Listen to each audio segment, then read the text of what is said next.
Cool. So my name's Colin. I'm talking about two things today. First, the idea of a component being worth 1,000 APIs, and then second, kind of how to come up with components that can be worth 1,000 APIs.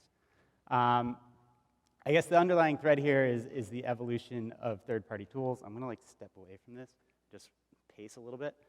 Yeah, so it's going to be a good talk. I'm Colin on Twitter, tweets by Colin. My company is Clerk Dev. More relevant to this talk, though, I'm the co-founder of Clerk, and we build components as a service for authentication. And so that's an example of our SignIn component. And more importantly, I think we started as an API for auth, and nobody wanted it. And so this was all about, or I think this is kind of like our evolution as a company, too, figuring out what can we deliver to actually give something to developers that they want to use for authentication. So starting things out, a brief history. So before APIs as we know them today, if you have not dealt with the beloved SOAP API, consider yourselves lucky. These are from circa before Stripe, and they looked like this. So what you had to do as a developer was you'd import net HTTP, you'd kind of craft the HTTP request yourself, and then they would send you back this XML body. From there, it was your responsibility to bring in an XML parser and go attribute by attribute and figure out what was going on. I don't want to knock these things too hard, right? This screenshot is actually from a company called Sabre. That's a global distribution service. It really powered the online travel agency revolution. So it was a really big deal. But I think, in that case, the travel agency was really the customer and less so the developer. And what we have today, today's gold standard in APIs, is more, first of all, it's REST APIs, but that almost doesn't matter. It's SDKs. And so this is an example from Stripe's documentation. It's a JavaScript snippet. And I can tell you that under the hood, it's form encoding up and JSON down, but that doesn't really matter. What matters is this is my experience using it, and it's native to what I do as a developer in JavaScript. And of course, they have API or SDKs for every language, right? Not just Node in this case. So this is really the gold standard, and I think when we started Clerk, the first thing, Clerk, by the way, is we've been around since 2019. Very long journey to here. This is what we started with, right? We wanted to be Stripe for auth, and we copied everything down to the form encoding up, which, as it turns out, is a terrible idea. A year after we made that decision, we reached out to the Stripe people, and they're like, we did this because it looked prettier in the docs, and it doesn't work because you lose the magic of null that you can send up in a JSON body. Yeah, so anyway, form encoding, bad idea. You don't want to do that. Don't just copy Stripe. It doesn't necessarily work for you today. You kind of have to go back down to first principles. And where we landed is that today, the component is the next gold standard developer tool. The business case for this, as we see it at Clerk today, why do Clerk's customers love us? First is the most simple, right? It's back-end and front-end in one tidy package. API, back-end only. Bring in the UI, it's back-end and front-end, right? That's kind of how we positioned ourselves early on. We get to move, or developers get to move faster just because we're doing more for you. Second thing, a little less obvious, but it's better design. And this is a tweet, one of my favorite tweets about Clerk. My sign-in page is going to be the best designed part of my app.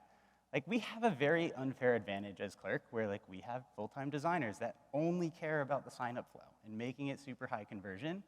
Chances are in-house, you don't have that, especially in the early days, or really even into a team of hundreds. You don't end up getting a proper identity team until you're thousands, tens of thousands of employees. And so yeah, as a component as a service company, we really lean into this. There's lots of subtle animations and just stuff that you wouldn't normally do in-house. The last one I think is actually the most important, and I don't think we really understood this until much later on in our life cycle. The biggest benefit of components as a service are really just like building a developer tool so that a front-end developer can consume them, is that it unlocks the front-end developer. So if you think of our predecessors in auth building an API, it's a back-end developer that consumes it, but the job isn't done on the back end. They need to do some plumbing, get the data down to the front end. The front end has to make the UI. And you end up with this, the back end is constantly blocking anything the front end wants to do, and it's very frustrating. And what we have in auth, or in Clerk today, is the front end team is completely unlocked. They don't need to contact the back end team for anything. And then the back-end team, it's actually like this win-win. The back-end team just doesn't have to think about auth, and they really don't want to think about auth. And so, this was a surprising, sum greater than its parts kind of thing. The acceleration that you get just by unlocking the front-end developer is really impressive. So that's the business case. I said at the top that we're going to go through two parts in this presentation, both the idea, so that was the idea, and now we're going into actually executing. How can we come up with components as a service to build? I really think that this front-end cloud ecosystem, staring at Lee, this front-end cloud ecosystem, we're going to see hundreds of components as a service kind of crop up as more people just adopt this pattern, right? And just like 10 years ago, we saw kind of a new API every week. I'm expecting the same thing to happen in components. And this was kind of an exercise in well, how can people come up with components to actually build? Top level thing here is think in terms of divs, not functions. When you're building components as a service, you're thinking about the end user experience and not the developer per se, right? The developer experience absolutely matters, but what you're selling is the actual end user experience.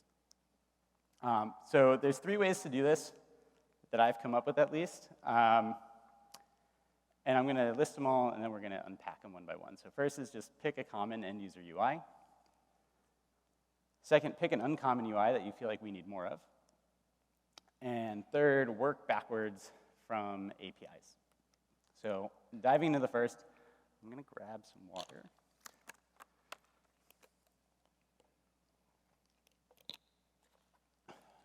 All right. So pick a common end user UI. I'm going to use Clerk as an example here, but I tried to pick one that was probably a little unexpected, and it looks a little like this. So this is Google's, I don't know what you call it, right? It's but it's in the top right. You click that button, screen pops up. We kind of looked around the web a lot, and this is Slack, kind of a similar thing. GitHub, similar thing. Stripe, similar thing. Netlify, similar thing. Twitter, Figma, Vercel. So everyone's kind of doing this thing. I don't know what to call it. We made it up, right? User button. I don't know. But we know you want this thing on your page, so why are we going to make you rebuild it, right? And that's kind of the mindset. And then the other thing that's fun about these is we go really far with it, right? It's just kind of the same thing I was talking about design, where we get to just focus on little subtle animations that you don't get to focus on. We built in account switching. That thing at Google where you can sign into multiple accounts at once. If you use Clerk, you get that. Just go to your dashboard and toggle it on. You do have to pay us. You got to go on a more expensive plan. But we really, it's just this fun exercise of well, how can we just make it even better to just really build this moat of you're never going to want to leave because we just have so much. And for you to build that yourself, how big is a company before they build account switching? It's they're Google size. Cool. So that's the user button. Next strategy. So pick an uncommon UI we need more of. I'm stole an example here from Twitter. These guys launched last week. They have no idea I'm sharing this, and hopefully they appreciate it. But Doxly.dev launched, and it's Vercel comments as a service. So if you've seen the Vercel preview pages, you can comment on them now. Someone was I want to do that and just sell it to everyone, and they can populate in their own user data instead of people needing Vercel accounts. So that's Doxly. I never thought of making a service for this, but someone really liked it, and they're like, oh, we should give that to everyone. Welcome, Doxley. I like this. This to me is like, when I say there's going to be hundreds of companies cropping up, it's like things like this that I can't even think of that I think really impress me. Last strategy is work backwards from an API. I think this is actually a really reliable way of doing things. There are a lot of APIs out there, but they don't translate one-to-one to end-user UIs. I think it's actually more like working forwards. Like, what else do you need to add to a UI or to an API to turn it into a UI? First example that comes to mind here is like Stripe Charge API and Stripe Checkout. So if you think about Stripe Checkout, they have to layer in, I don't know, like the customers, the products, the prices, the countries, the taxes, and so on. That's a lot of extra work. It's like work forwards, I guess. But the other thing about Checkout is like it doesn't actually capture everything. It's really good for like physical goods. It's really good for SaaS. But this company, Everfund, realized it's not that good for donations, and so they made a special component just for donations. Another one, like this was just me trying to brainstorm. Email API, like there's the notification settings, right? Like email doesn't feel like it has an end user component. You're just sending an email. But like a lot of people, if you go to the profile page, there's like, what are your notification settings? And turn on and off, which things are you in? S3, Theo.